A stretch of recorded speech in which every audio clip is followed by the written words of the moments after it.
Hello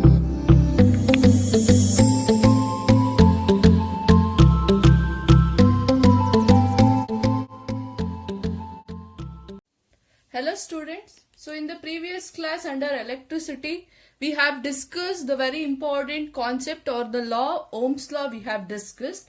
In that Ohm's law, we have derived a relation V is equals to I into R, where we have got one of the parameter called resistance.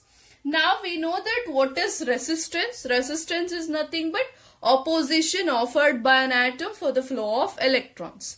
Now comes the very important topic is on what factors does the resistance of a conductor depends.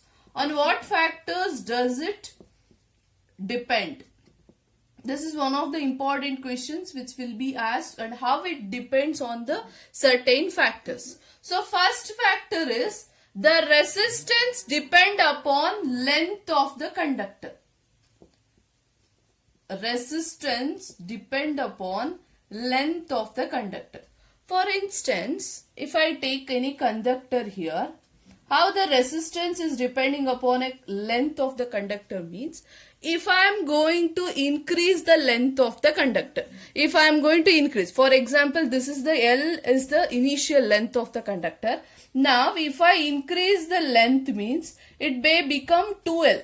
That means length I have doubled it. Okay, if the length of the conductor is increased means, so you can observe same number of free electrons will be revolving. Resistance means opposition which will be offered by an atoms here. If you are going to increase the length of the conductor, then resistance will also goes on increasing. That is, resistance and length of the conductor are directly proportional to each other.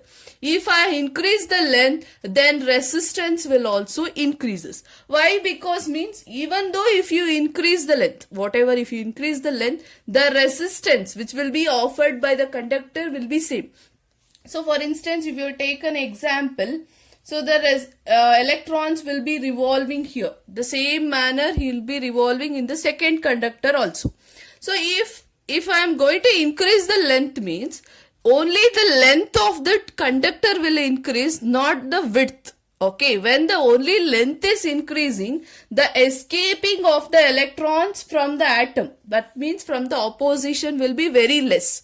That is, electrons cannot easily escape from the opposition which will be offered by an atoms. So hence, when the length is increased, resistance will also increase here. Second point is, it depends upon area of cross section.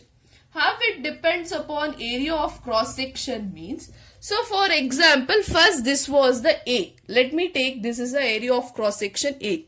If I am going to increase the area of cross section, that is area of cross section I have increased here. If area of cross section has been increased to 2A, first it was A, then it was 2A.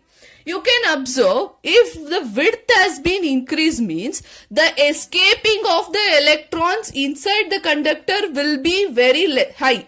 Okay, that means if the free electrons are revolving in this manner means they can easily pass through even though the same material is there, but if you are going to increase the area of cross section, the escape for the electrons from the opposition will be very more. That means they will get more space when you increase the area of cross section.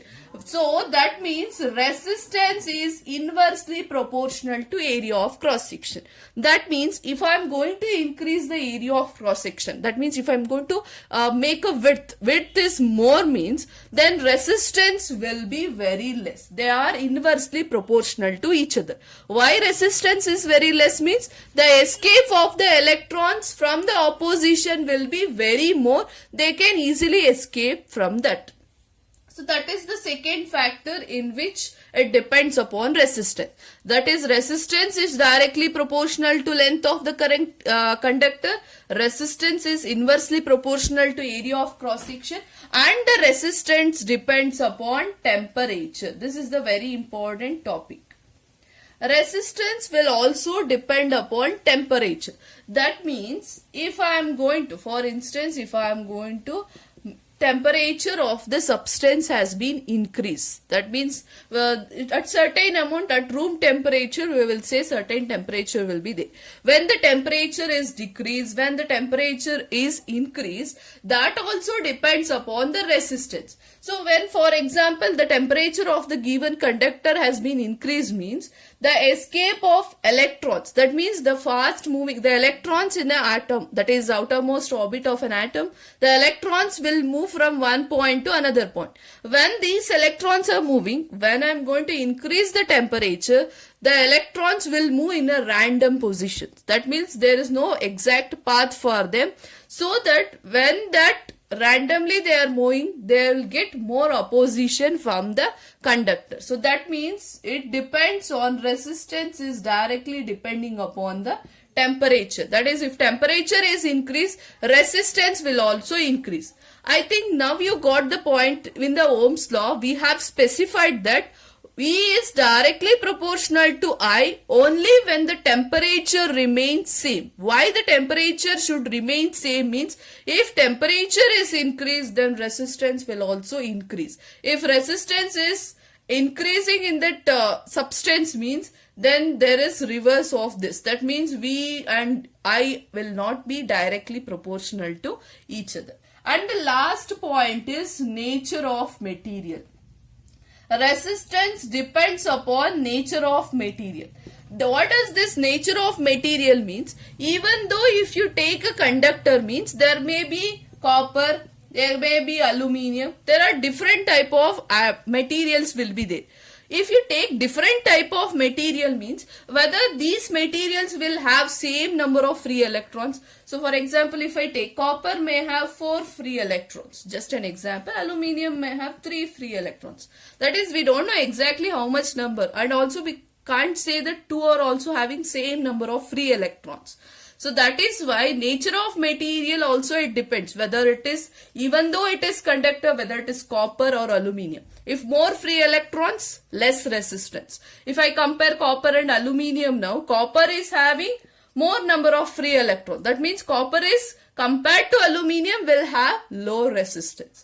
So these are the 4 points in detail you have to know. In detail, they will not ask you in the exam. They will ask you only on what factors does resistance of a conductor depends. Resistance directly depends upon length of the conductor. Inversely depend on area of cross section. It depends on temperature, and also it depends on nature of material. These conditions you have to know it, and you have to write it in the exam.